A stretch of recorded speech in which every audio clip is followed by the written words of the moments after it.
Next आपका है ऊर्जा प्रदान करना। आपको जितना स्केच किया गया है ओनली उतना ही आपको अपनी कॉपी में लिखना है, उससे ज़्यादा एक पॉइंट भी आप मत लिखिएगा। हर चीज़ें आपको इम्पॉर्टेंट चीज़ें ही मैं बता रही हूँ ताकि आप चीज़ों को अच्छी तरह से समझ लें। ऊर्जा प्रदान करना, शरीर में भोजन के द्वारा ही ऊर्जा का उत्पादन होता है तथा यही ऊर्जा शरीर शारीरिक क्रिया कलापों को संपन्न करती है। परिश्रम के द्वारा शरीर से ऊर्जा का व्यय होता है। अत्यधिक परिश्रम करने वाले व्यक्ति के लिए सर्वाधिक ऊर्जा आवश्यक होती है। हम कोई भी कार्य बिना ऊर्जा के नहीं करते हैं। हमारे शरीर में किसी भी कार्य को करने के लिए हमारे बॉडी के अंदर ऊर्जा होना अत्यधिक आवश्यक होता है। अगर हमारे अंदर ऊर्जा नहीं होगी तो हम पूर्ण रूप से खड़े नहीं हो पाएंगे। कोई भी कार्य करने की तो बात ही अलग है। आपके अंदर अगर ऊर्जा नहीं रहेगी तो ना आप उठ पाएंगे ना बैठ पाएंगे, कोई भी कार्य तो करना अलग चीज हो जाती है। ओके, उसके बाद क्या करना आपको, नेक्स्ट हेडिंग डालना है। पॉइंट है 1 2 3। किसके अंदर, शारीरिक स्वास्थ्य के अंदर आपके 3 पॉइंट थे। शरीर का निर्माण करना, ऊर्जा प्रदान करना और तीसरा पॉइंट अब जानना है शरीर के क्रियाशील अंगों को सुचारू रूप से क्रियाशील रखना। इसके अंदर आपको ये सारी चीजें नहीं लिखनी है, आप इसमें डायरेक्ट पॉइंट वाइज लिख लेंगे। ठीक है, पहला है हृदय के विस्पंदन का नियंत्रण, विस्पंदन का नियंत्रण, हार्ट बीट। ओके, नेक्स्ट है मांसपेशियों के संकुचन व फैलाव में सहायता करना। तीसरा आपका है शारीरिक तापक्रम का नियंत्रण। चौथा आपका है शारीरिक विषैले पदार्थों का निष्कासन व पर नियंत्रण। पांचवा पॉइंट आपका है जल के संतुलन पर नियंत्रण। नेक्स्ट है शारीरिक पीएच का संतुलन। पीएच किसे कहते हैं, ब्लड का आपका क्या है, एक मापने का एक माध्यम है जिसे हम क्या बोलते हैं, पीएच मान बोलते हैं। ओके, नेक्स्ट आपका है रक्त के संगठन व जमाव पर नियंत्रण।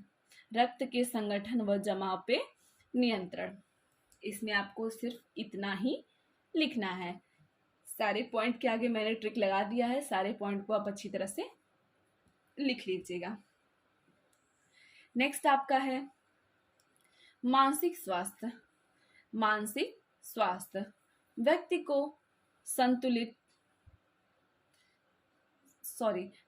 को संतुष्टि के द्वारा ही मानसिक रूप से स्वस्थ रखा जा सकता है। व्यक्ति को कब मानसिक रूप से स्वस्थ रखा जाता है, जब वो किसी चीज को लेके संतुष्ट रहे। अगर व्यक्ति संतुष्ट नहीं है तो वह मानसिक रूप से स्वस्थ नहीं है, क्योंकि उसको हमेशा किसी ना किसी प्रकार के टेंशन्स रहेंगे। वो उस बारे में हमेशा सोचता रहेगा, उसका ध्यान कहीं और ना होकर के उन्हीं सारी बातों पे रहेगा जिनके बारे में उसके दिमाग में बातें चल रही हैं। भोजन ग्रहण करने पर व्यक्ति को अगर संतोष की प्राप्ति होती है, उसी अवस्था में वह व्यक्ति को मानसिक रूप से पोषित करने में समर्थ होता है। संतुलित भोजन शारीरिक आवश्यकताओं की पूर्ति करता है। इस प्रकार भोजन द्वारा भी कभी कभी पूर्ण संवेगात्मक संतोष नहीं मिल पाता है। आपको मानसिक स्वास्थ्य में सिर्फ इतना ही आपको लिखना है। इसके आगे अब हम नेक्स्ट जानेंगे। मानसिक स्वास्थ्य में बस आपको क्या करना है, इतना ही लिखना है। इसके बाद से तीसरा आपका है सामाजिक स्वास्थ्य। अब हम जानेंगे सामाजिक स्वास्थ्य के बारे में। मनुष्य एक सामाजिक प्राणी है तथा वह समाज में अच्छा सामंजस्य बनाए रखे इसके लिए आवश्यक है कि वह अपनी इच्छाओं का आदान प्रदान समाज में व्यक्तियों से करे। इच्छाओं, भावनाओं, प्रेम, सहयोग, मित्रता आदि को प्रकट करने का माध्यम भोजन भी है। इसमें आप लोग सिर्फ इतना ही लिख लीजिएगा जितना आप लोग को बताया गया है। नेक्स्ट आपका है पथ्यापद, जिसे क्या बोलते हैं, डायटिक्स बोलते हैं। पथ्यापद अर्थात पोषक तत्वों का ज्ञान। इसमें क्या आपको मिलता है, पोषक तत्व, जो आप पोषक तत्व भोजन के माध्यम से लेते हैं उसके बारे में ज्ञान मिलता है। पथ्यापद अर्थात पोषक तत्वों का ज्ञान, व्यक्ति की पोषक संबंधित आवश्यकता का ज्ञान, जिससे उसकी आयु, लिंग, व्यवसाय, शारीरिक क्रियाशीलता, विशेष स्थिति और रोग की स्थिति में उसके अनुरूप आहार नियोजन किया जा सके। इसमें क्या होता है कि जैसे यहाँ पे आयु बता गया है, तो व्यक्ति का क्या होता है, बच्चों को अलग उनके आयु के अनुसार भोजन देना चाहिए। जो वयस्क मनुष्य होते हैं, जो बच्चों से बड़े होते हैं, उनको अलग भोजन देना चाहिए। जो वृद्धावस्था में होते हैं उनको अलग तरह का भोजन देना चाहिए। उनका डाइट प्लान क्या होना चाहिए, अलग होना चाहिए। लिंग के आधार पे भी आपको भोजन दिए जाना चाहिए। जैसे महिलाएं जो होती हैं वो उनका भोजन करने का जो माध्यम होता है, तरीका होता है, वो अलग होता है। पुरुषों को एक अलग माध्यम से भोजन दिया जाता है। ऐसा नहीं है कि उनको कोई अलग टाइप का भोजन दिया जाता है, भोजन अलग नहीं दिया जाता है। बस क्या होना चाहिए, देने का माध्यम और कुछ चीज़ें जो होनी चाहिए उनको अलग देनी चाहिए। शारीरिक क्रियाशीलता, शारीरिक क्रियाशीलता में क्या आएगा, जो ज़्यादा श्रम करने वाले हैं उनको उस अनुसार पोषक तत्व दिया जाए। जो कम श्रम करने वाले हैं उनको उस हिसाब से पोषक तत्व दिया जाए, क्योंकि जो कम का क्रियाशील हैं, जो कम काम करने वाले व्यक्ति होते हैं, अगर उनको ज़्यादा कैलोरी दे दी जाएगी, ज़्यादा पोषक तत्व मिल जाएगा, तो उनके शरीर का मोटापा बढ़ेगा, स्वास्थ्य उनका जो होगा वो खराब हो जाएगा। और जो क्रियाशील होते हैं वो भोजन को जल्दी क्या करते हैं, ऑब्जर्व कर लेते हैं। और क्योंकि क्रियाशीलता का मतलब होता है कार्य कर रहे हैं, ऊर्जा को क्या कर रहे हैं, ऊर्जा अपना लगा रहे हैं किसी भी कार्य में। तो ऊर्जा को हम किसके माध्यम से लेते हैं, भोजन के माध्यम से लेते हैं। भोजन करते हैं तभी तो हमारे अंदर ऊर्जा आती है। नेक्स्ट है विशेष स्थिति। किसी विशेष स्थिति में, जैसे अगर व्यक्ति बीमार पड़ा है तो उसको कोई और खिचड़ी, नॉर्मल भोजन दिया जाए, या फिर महिलाएं जो होती हैं गर्भावस्था में होती हैं तो उनको विशेष रूप से भोजन दिया जाता है। जैसे रोग की स्थिति भी दे दिया है। रोग की स्थिति में कुछ लोग, इससे पहले मैंने बताया कि आप कई तरह से भोजन देते हैं। कुछ लोग मुख के द्वारा भोजन लेते हैं। अगर मुख के द्वारा भोजन नहीं ले पा रहे हैं तो उनको नलिकाओं द्वारा भोजन दिया जाता है। नलिकाओं द्वारा भी अगर वो नहीं ले पा रहे हैं तो उनको इंसुलिन के माध्यम से, इंजेक्शंस के माध्यम से दिया जाता है। ओके, आगे नेक्स्ट जानते हैं। जब विभिन्न व्यक्ति वर्गों, समूहों अथवा समुदाय विशेष आदि की पोषण आवश्यकता के अनुसार लिंग, आयु, कार्य, जलवायु, आर्थिक स्थिति अथवा रोग की स्थिति में आहार संबंधित निर्देश दिए जाते हैं तो उसे पथ्यापद कहते हैं। ये दोनों अंडरलाइन वाला आप लोग लिख लीजिएगा। आगे नेक्स्ट अब हम जानते हैं। नेक्स्ट हेडिंग आप लोग डालिएगा उपचारात्मक पोषण, थेरेपिक न्यूट्रिएंट्स। उपचारात्मक पोषण किसे कहते हैं? उपचारात्मक का मतलब क्या होता है? उपचार करना, है ना। उपचारात्मक का मतलब क्या होता है? उपचार करना। जैसे मान लीजिए कि अगर आपका हाथ कट गया है तो अब इसका उपचार आप क्या कर सकते हैं? घरेलू उपचार होता है, मेडिसिन ले सकते हैं, डॉक्टर के पास जा सकते हैं। उसे ही हम नॉर्मल भाषा में क्या करते हैं? उपचार। ठीक है, तो यहाँ पे उपचारात्मक पोषक की बात की गई है। पोषक मतलब क्या होती हैं? जो आप पोषण भोजन लेते हैं उसके बारे में यहाँ पे बताया गया है। रोग की अवस्था में जब आहार द्वारा प्रमुख रूप से रोग का उपचार संभव लगता है अथवा रोग के उपचार में सहायता प्राप्त होता है, तब आहार विज्ञान को उपचारात्मक आहार तथा इस विज्ञान को उपचारात्मक पोषक कहते हैं। नेक्स्ट हेडिंग डालिएगा, उपचारात्मक आहार की परिभाषा। उपचारात्मक आहार रोगों की वह परिचर्चा है जिसमें विशिष्ट प्रकार के आहार का आयोजन पोषक शास्त्र के विज्ञान एवं कौशल से किया जाता है और रोग के लक्षण के आधार पर उपचार के उद्देश्य से होता है। उपचारात्मक में सिर्फ आपको यही 2 पॉइंट लिखने हैं, इससे ज़्यादा आपको इसके बारे में नहीं लिखना है।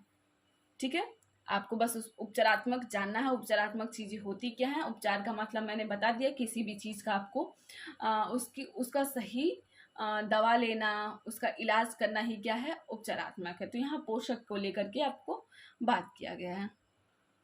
नेक्स्ट हेडिंग आप लोग डाल लेंगे, उपचारात्मक आहार के क्षेत्र। नेक्स्ट हेडिंग आपका क्या है, उपचारात्मक आहार के क्षेत्र। पहला है इसमें रोगी व्यक्ति का पोषण स्तर सामान्य बनाए रखना। सामान्य बनाए रखना क्यों उपचारात्मक आहार क्यों बनाया जाता है, क्योंकि जो रोगी है उसका जो पोषक स्तर है वो क्या हो, सामान्य रूप से बनाए रहे। वो ना ज़्यादा ऑयली चीज़ खा पाए, ना ऐसी कोई चीज़ें ले जिससे उसका पोषक डाइट जो है वो खराब हो सके। नेक्स्ट है व्यक्ति को उसकी आयु एवं शारीरिक अवस्था के अनुसार उचित मात्रा में ऊर्जा एवं अन्य पोषक तत्व आहार द्वारा पहुंचाना। ये आपका दूसरा पॉइंट हो गया। तीसरा पॉइंट लिखिएगा, रोगी की शरीर में होने वाली पोषण संबंधित कमियों को आहार की सहायता से पूरा करना।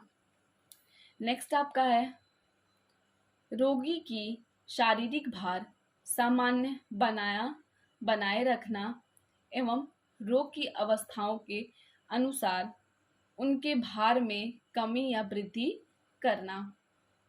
नेक्स्ट आपका है रोग की आवश्यकता अनुसार आहार में विशिष्ट पोषक तत्वों की कमी अथवा अधिकता करना, जैसे मधुमेह के रोगी के आहार में चीनी एवं अन्य कार्बोज युक्त पदार्थों की कमी करना या हृदय रोगी के आहार में ऊर्जा एवं नमक आदि की कमी करना। लास्ट आपका है रोगी को आसानी से पचने युक्त आहार देना एवं रोग की अवस्था के अनुसार आहार में रेशेदार पदार्थों एवं मिर्च मसाले, कम तेल एवं घी वाले आहार देना।